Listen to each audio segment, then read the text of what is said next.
Why is it that when he says fight like hell, because of this context, all of a sudden he's starting insurrection? Because after he said it for the first time in U.S. history, we had to delay the certification of our vote because he was trying to overturn the outcome of the election. As more and more time is going on, we're actually finding more evidence. That is absolutely not true. That is 100%. Second statement to qualify you for antipsychotics. You're delusional. That is not true. Whoa. What's your problem with antipsychotics, sir? You're basically trying to jump from one thing to another, desperately trying to make score points, and I'm actually trying to have a conversation with you. Just because I'm bringing up something you don't have an answer to doesn't mean I'm jumping. You're just falling behind. How could she know that before there's a committee to actually conduct the investigation? Because you guys are so shameless. You did it all out in the open and in public. All right, Destiny debated pro-MAGA litigator when it came on January 6th. Do you see how convenient it is that we have to actually invent new language to describe what Trump actually meant? But for Biden, we have to ignore what he actually said and then invent whole new meaning there. You mean peacefully and patriotically that you invented that was a way of saying attack and that's the insurrection? Hold on. That was an hour-long speech. He called to fight 10 times in this speech. Why would I take the one time where he says, I know you'll be marching down to the Capitol, where they all happen to march down to the Capitol and then engage in a riot? Was that a coincidence? And you can find every political leader on the left and the right saying fight, fight, fight, fight, fight. You can find video montages of them saying fight and fight. He said, we're going to fight for our rights. That's not saying go in there. The most damning indictment of Trump in terms of his culpability on January 6th, I can't think of a more relevant thing to point to than the fact that he watched the violence play out live on news for 3 hours before taking any action. There's no innocent way to explain that. I've had so many conversations with MAGA people, and I asked this question over and over again. I asked Rob Noor, I asked many conservatives on this stream. How do you explain? I asked Dick Masterson when I was on PKA. How do you explain this in a way that is innocent? And I never heard a single one of them try to tackle that question without deflecting to something else. Yeah, but Maxine Waters. Yeah, but Nancy Pelosi. Yeah, but Kamala Harris donating to the bail fund in 2020, which none of those are anywhere even close to Donald Trump watching his own supporters just brutalize cops for 3 hours before doing anything. But it's telling to me that they won't try to engage in that question without deflecting to anything else. I've never heard any single Republican try to explain this a single time ever. And I've asked dozens and dozens and dozens of people. And blow up a building or kill people. Give me one other time where they have called for a massive amount of people to go to an area knowing that there was going to be no, not peacefully and patriotically. He said peacefully and patriotically. Oh, so what? All of them misheard the message? No, what I'm saying is No. How did a riot happen if that's what he said? Did they all of them too stupid to understand English and they just happened to engage in a riot? Explain how that happened. First and foremost, you're not going to explain it. You're just going to keep dancing around it. No, I think some of them got violent and that they shouldn't have gotten violent. Does that mean that he's telling them to get violent? So it was a coincidence. No, it's not a coincidence. So what happened? So he sent them down there, and the people that he riled up and sent down there, they got violent. Why? What does that even mean? I don't understand the words. Now the English language fails you to describe the most obvious thing in the world. What is when he says go down peacefully and patriotically? He didn't say go down peacefully and patriotically. You're inventing words. He said, I know you'll be going down there soon and peacefully and patriotically making your voices heard. So what part did I make up then? He didn't say go peacefully and patriotically. He didn't say that. He never ordered anybody to be peaceful. He said so, and you talk about how he said fight 10 times. And he said one of those times is he said, he said you got to fight like hell or you're going to lose your country. Yeah, you got to fight like hell or you're going to lose your country, which is the exact same language that we've heard from Hillary Rodham Clinton. We've heard that. No, it went so far beyond that, though. He was saying you have to fight like hell or you're going to lose your country in the context of him also saying they literally stole this election. We no longer live in a democracy, which adds a whole other amplified to an exponential degree layer to that speech. When you tell people for 2 months, 2.5 months, leading into the events of January 6th, from the time of the election to January 6th, when you tell all your supporters, when you lie to your supporters over and over and over again, and tell them that they committed fraud, they're doing voter dumps, they're throwing out ballots, they're doing illegal immigrant votes, and they took this country for you, so you have to do something about it. By the way, here we're at the Capitol. The ellipse is the Capitol is a mile that way. All of a sudden, when you say something like you got to fight like hell, or you're going to lose your country, that takes on a whole new meaning in the context of all this other stuff that you're saying. And whatever example this guy can throw out of Democrats, none of them ever took it to that level. Like what Donald Trump did was in a totally different universe than what Democrats did as far as like procedural stuff in 2016 or whatever. That from Schumer, we've heard that from Obama, we've heard that from every so then can I find leader, there are people Biden. marching down to a federal building to stop an election? Why is it that when he says fight like hell, because of this context, all of a sudden he's starting insurrection? Because after he said it for the first time in U.S. history, we had to delay the certification of our vote because he was trying to overturn the outcome of the election. And there's no other example of that happening. When he's trying to ensure, I'll tell you right now, the reason MAGA is there. The reason MAGA is there is because he called them there because he lied to them for over a year that the election was false. For over a year. Yeah, he was election happened 2 months. He was telling him for months and months and months before the election that they were setting up this election to rig it. They were setting up to steal it.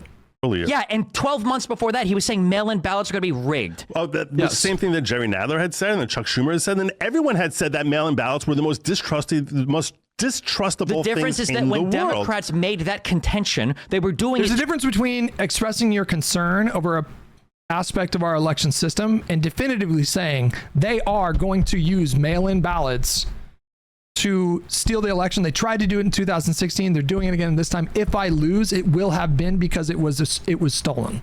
To state bodies that then ensured the integrity of their machines. One of the big criticisms prior to this that gets cited a lot is Democrats saying, we're not sure if we trust the way that these machines work. So all of them were disconnected from the internet for the elections. They weren't able to be accessed online. They were saying things. There was not a single thing that Donald Trump ever said to make mail-in ballots more secure. What do you mean? What does that mean? Just what I said. What part of what I just said did you not understand? Donald Trump didn't say a single way to improve the mail-in ballot system. He said we need to ban all of it. What words could any human have said that would have made that mail-in ballots more secure? I don't know. We could change the... You could get into specific like aspects, just like you said a moment ago, like the fact that any machine was online before would make it vulnerable to hack. And so, there's a simple solution. Just make sure that none of them are actually like plugged up to link up to the internet, right? Authentication process on how we... Was there an authentication process? Because it seemed like there wasn't. Notice how you just pivoted because you were so wrong with what you just said? No, nothing. Donald Trump didn't spend a single ounce of effort. You know why he did that? Because he knew that Democrats would take it more seriously to all the COVID restrictions and to mail. Really? Why are you looking at me like you don't understand? He said multiple times, show up and vote on that day. Go down on that day and vote. We know the Dems are going to use mail-in ballots, and we know all the mail-in ballots are going to be rigged. And in every single case where they tried to present evidence, most of it bullshit, that it was rigged, it all failed. Really? Yes, really. Most of the cases every case that they brought in that showed BS, first of all, that's not true. As more and more time is going on, we're actually finding more evidence. That is absolutely not true. That is 100%. Second statement to qualify you for antipsychotics. You're delusional. That is not true. Really? We have never found evidence. Whoa. What's your problem with antipsychotics, sir? Widespread voter fraud or anything enough to be outcome determinative. You just changed outcome determinative. All of a sudden, we're just introducing, widespread, outcome determinative. Because that's the only voter fraud that matters. Not my grandma might have written her name wrong, or some guy voted in favor of his dad who didn't know he got the ballot. What about the authentication process, which all of a sudden, authentication processes traditionally had always knocked out roughly 7% of all ballots, and in 2020 knocked out less than 1%. How is that possible? Tell me how that's logically possible. Sure, hold on. There was no authentication process. Can your mind explore for one moment why that might be the case? Because they decided we're not going to have an authentication process. Oh, then how were 1% rejected? I said less than 1%. How were any rejected? There was no process. No, because what you just said was ridiculous. That's right. What you just said was ridiculous. It was ridiculous. Why? You think every ballot place did the exact same thing? No, I didn't say every ballot place did the exact same thing. So then less than 1% means that a handful of places were doing it, but by and large there was. So some were. What do you even say? He could get into specifics here. Like, does he have a specific example of some election system in the country not doing an authentication process? He's speaking in very broad terms. He's not giving me like a city. He's not giving me a district. He's not giving me a concrete example. He's just appealing to vague, like he's doing the same thing that Trump did, which is just like, oh, come on, think about it. Just use common sense, right? I'm saying that 6.5%, I'm saying roughly 6% of things that should have been knocked out were never knocked out. That would have been knocked out in any other election. That's not how numbers or stats work, right? What? Traditionally, mail-in ballots were used for some exceptional circumstances. Yes. You either can't get to a polling place, you request a ballot, you're military overseas or whatever, right? on a case where you have the mail-in ballot rate maybe going up 100 times, why would you expect the error rate to stay the exact same when your cohort is changing dramatically in character? I would expect it to go up dramatically because these are people doing... You don't understand. No, logic. You don't understand. Logic. No. Just use logic. It's not. No, you're not using logic. You don't understand stats or numbers. You're not using logic. Well, relax for a second. Think for a second. The people who vote every time in mail-in ballots, they're more accustomed to the process. They're less likely to make an error in the process. When you have millions and millions of first-time persons using it, does it not make sense that there would be a higher error rate rather than a lower error rate? No. Okay. You don't even know if the people who use mail-in ballots use them all the time. Okay. I don't do the military, but my understanding is, isn't the average military contract like 5 years? Isn't that like an average military contract? In that case, they probably only do one mail-in ballot. So it wouldn't surprise me. You're assuming that military is the only form of people actually doing. My guess is it's probably the somebody can Google it. That's my guess is that's probably the largest cohort of people that do the mail-in ballots. Probably military people. Okay. Do you acknowledge that Donald Trump was trying to direct? They had ample opportunity. I say they, I mean Trump's team and the Republican Party. They had ample opportunity. They had every opportunity afforded to them to present compelling evidence in a court case, in a trial, present it to a judge, present it to a jury, and establish that there was fraud. And they failed at every turn. They get away with not having to give specifics all the time. They make these vague appeals to what they consider common sense. And so they think like, because you have tens of millions more people voting by mail during a pandemic, that there's obviously going to be massive amounts of fraud. Okay, well, you did forensic audits in Georgia, you did forensic audits in Arizona, you did forensic audits in Pennsylvania and Michigan and Wisconsin. Did you find any widespread, he says, outcome determinative voter fraud? Because again, that is the only fraud that is relevant here. If we're talking about like 5 people in Missouri that voted for a dead person or a dead person voting in Missouri, who gives a right? Like figure out like, okay, well, what can we do to limit that as much as possible? But if it's only like 5 people in Missouri, then you've already limited it to an insane degree. But I swear to God, just like Republicans are just like, and I feel like their supporters don't ask more of them. Like if I was like me as a Democrat, right? Like if in 2024, if after the election, Kamala Harris started going around and telling everybody, well, there was obvious voter fraud, this election was stolen from us, I would want like examples. I would want them to show me, okay, well, can you tell me can you show me evidence of what you're talking about? And there just doesn't seem to be that need from MAGA voters. They just accept it right away. If Trump says there was fraud, there was fraud. It's insanely frustrating. His DOJ to lie to states about investigations? Do you think that's? I wasn't there. What do you reference? When Donald Trump was telling his Department of Justice that I need you guys to send letters out to 7 different states saying that we found a lot of evidence of voter fraud. So I think he got frantic down the stretch there. I think a lot of things he frantic. Did, I think a lot of things he did there are things he should not have done. So then, would you agree that they were? Would you agree that they were authoritarian? That's one way of putting it. Another way of putting it would be it's completely unacceptable. It's totally disqualifying, and it indicates that this person is so corrupt that they should never be allowed near power ever again. We're obviously well beyond that at this point, but in nature, for him to say like, "Oh, he got a little frantic," okay, that's one way to put it. I don't know. I wouldn't call that authoritarian. No, I wouldn't call it authoritarian. Okay, so when trying to direct your DOJ to send letters to the state legislatures in 7 swing states and trying to direct your DOJ to lie to those state legislatures in an attempt to disenfranchise tens of millions of people, that's not authoritarian. It's authoritarian if there's punishment. If there's punishment if you fail to abide by it. What punishment came to anyone who failed to abide by something that he had? Authoritarianism is only when punishment.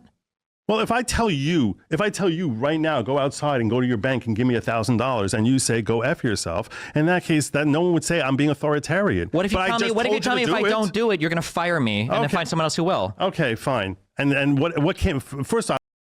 The only reason it didn't happen was because the people working at the DOJ refused to go along with that scheme. If they had agreed to go along with that, if they had disregarded their oaths to the Constitution, then who knows what kind of an outcome we would have lived in beyond that. I don't know how we know that actually happened. Wait, because there's testimony from like 20 different people. Is this what we're going with the J6 hearing? Is that where we're I'm not going with the J6 hearing. I'm going from testimony from Steve Engel. I'm going from testimony from Rosen, from testimony from Donahue, from testimony from Hirschman, from testimony from Giuliani, Sidney Powell. What do you mean? Which people do you want to talk about? I don't know which statements. Oh, you don't trust any of those people. I didn't say that. You just threw words in my mouth. You literally just took a sentence and threw what I said is I literally don't know about that because I never was looking at that. You're throwing at me this data point, which you're basically saying these are things he said. What do you think it means that you don't know? You don't. What I'm saying is I was not following that element. You don't care about the fact that the president of the United States tried. You had all these things to say to Merrick Garland, but you don't care that the president of the United States tried to order his DOJ to lie to states for the outcome of an election. I wasn't there for that. When did this come out? It was part of the whole J6 committee. The J6. Oh, that's what it is. See, yeah, I didn't follow the J6 committee. Okay, because you don't give a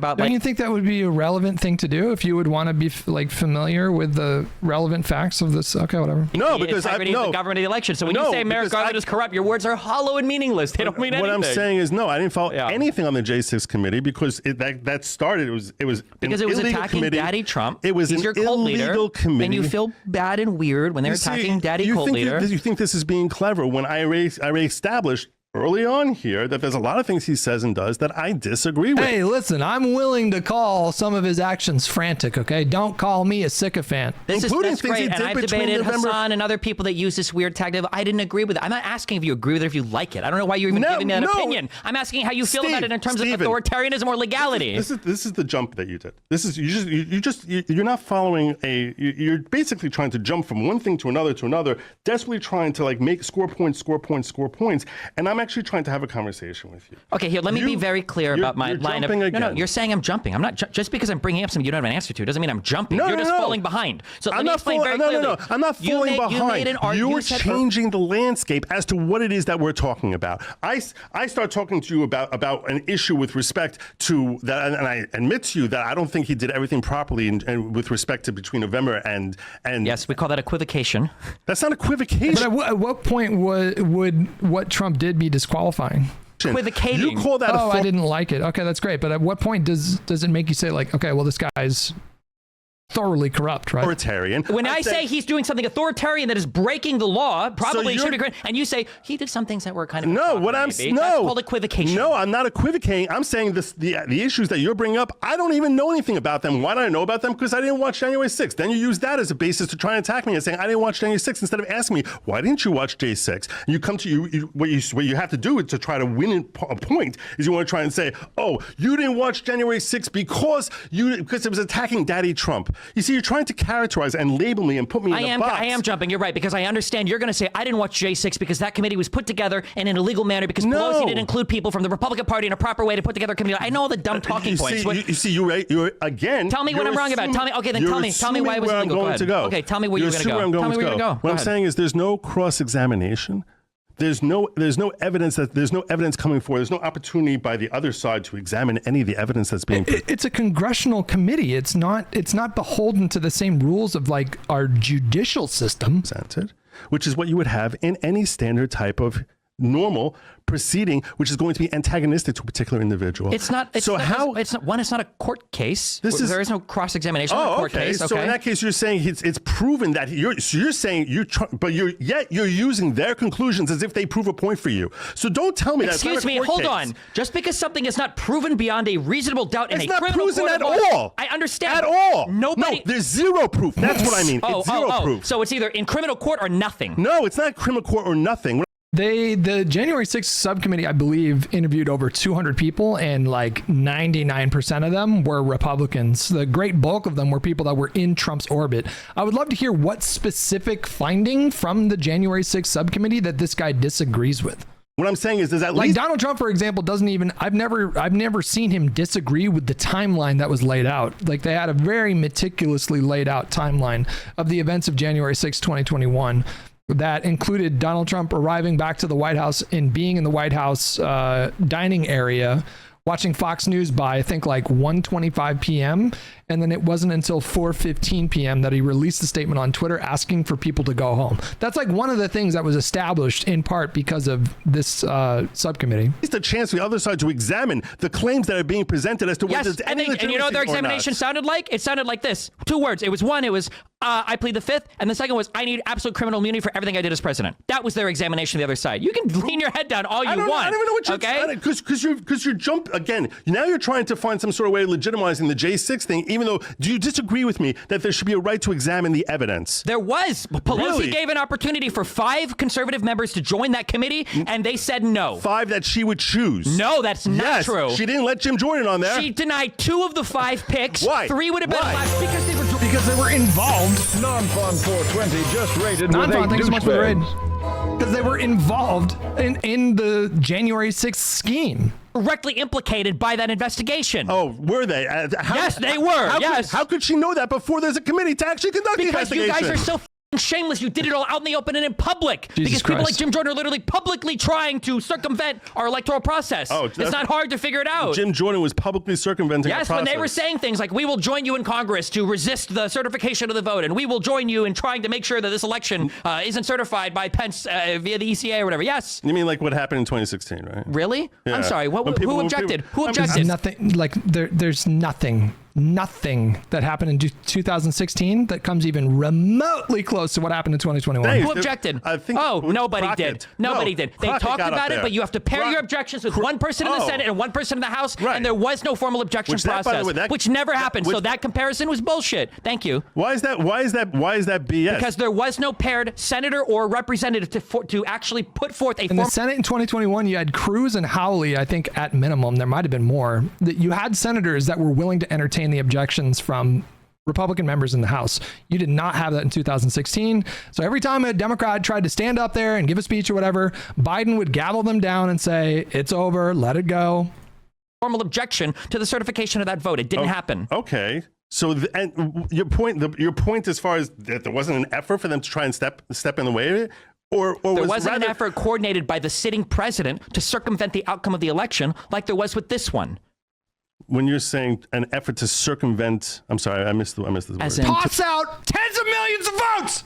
That didn't happen in 2016. Break procedure with the Electoral Count Act, or to get enough people to object to certification that they could delay it indefinitely. He definitely was trying to. So that they could delay it indefinitely, kick it down the road, and remain president for another 4 years. What he was looking for is he was looking to get that electoral count under 270 so that they could turn it over to kind of a constitutional convention. But also, by the way, he's not authoritarian. Turn over to the states and have each of the states vote based one vote per state. That was the plan. Which would have been stealing. That was one of the plans. That would have been stealing the election. That's your position. I think that it's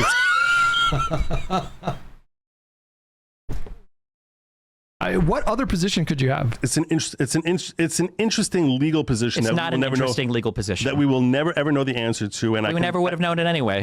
We never will, because there was a new law that went into effect. Because apparently the Democrats were afraid that Mike Pence actually had the authority. That's strange, because Mike Pence didn't feel that way, and neither did Trump or anybody else. Nobody felt like he had the authority to do that. Really? Apparently Eastman thought he had the authority. No, he didn't. That's why he said. That's why when somebody references the Constitution when they're talking about a law, what they're telling you is they want to break the law because they think it's unconstitutional, which is what. I don't know where these confusing looks come from. Because when you say, I don't even understand that phrase, because if I say you have a First Amendment right to spout idiocy, that doesn't mean that I'm referencing the Constitution, and I'm not saying that you can break the law. That's why I don't understand. If you're referencing a law and saying, I think that this law is unconstitutional because you've got a constitutional right to do this, you're breaking the law. The wording in the documents in both memos was, this is where we're going to break ways from the ECA, which was the law that dictated how the election worked. ECA doesn't dictate law. This is a mistake that you're making. ECA was a law. The ECA was a law. ECA establishes policy. That's not law. There's a very there's a very significant distinction between policy and law.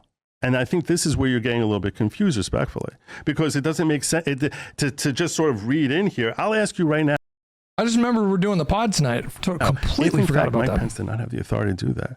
Why would the Congress? This is not a real argument. Why would Congress? Congress can pass laws for any number of reasons. So why would they pass a real argument? So you knew what my argument was. Telling me, I already know what your argument was. Yes, so it's the same defunct argument because the counter that I have is so much stronger. You're saying, why did they pass a law to clarify language for something that might have been hazy or whatever? Then my question would be, if the language was so hazy, then why did Eastman and everybody else feel like they had to break ways with the ECA in order to do something? Because that had never happened before. No, because they wanted to break the law. They wanted to part ways. Well, hold on, I'm sorry. Your argument is even self-defeating. You said that they changed the language of the ECA. Why would that matter? It's just a policy. It wasn't the ECA. No, they codified. There was a law they tried passing. They actually did pass. Wasn't the update they made to the Electoral Count Act? They passed a law after 2021. Amending the Electoral Count Act, which is the same thing that Eastman wanted to break ways with. But I thought that was just a policy, so why would they even need to change it? Well, it's actually an interesting question. It's not an interesting question. It was obvious what was going on. They were trying to break the law to entrench Trump as president for another 4 years against the actual vote. I apologize. You're good. I apologize for that. This was in. Lawmakers have said over and over again that they want to prevent another January 6th style attack on the U.S. Capitol from ever happening again. It took almost 2 years, but on Friday, as a part of the governing spending package, Congress passed the first federal elections legislation to that aim. The omnibus spending bill includes a section that would reform the Electoral Count Act, an 1887 law that governs the counting of electoral college votes in Congress. For years, legal scholars have worried the law was poorly written and in need of clarification. Former President Donald Trump, yada, yada, yada. The update passed by the Senate would clarify that the vice president's role in the proceedings is purely ceremonial. Importantly, the measure would also raise the bar for objecting to a state slate of electors. As it stands now, it takes just one member of the House and one senator to challenge a state's electors and send both chambers into a potentially days-long debate period, even without legitimate concerns. The new legislation would raise the threshold for an objection to 20% of the members of each chamber. Legal experts and many lawmakers had said it was imperative to get this certification update done before the next Congress, especially before the 2024 presidential cycle heats up. A bipartisan group of senators led by Senators Manchin and Collins spent much of 2022 negotiating the changes. You having fun? No.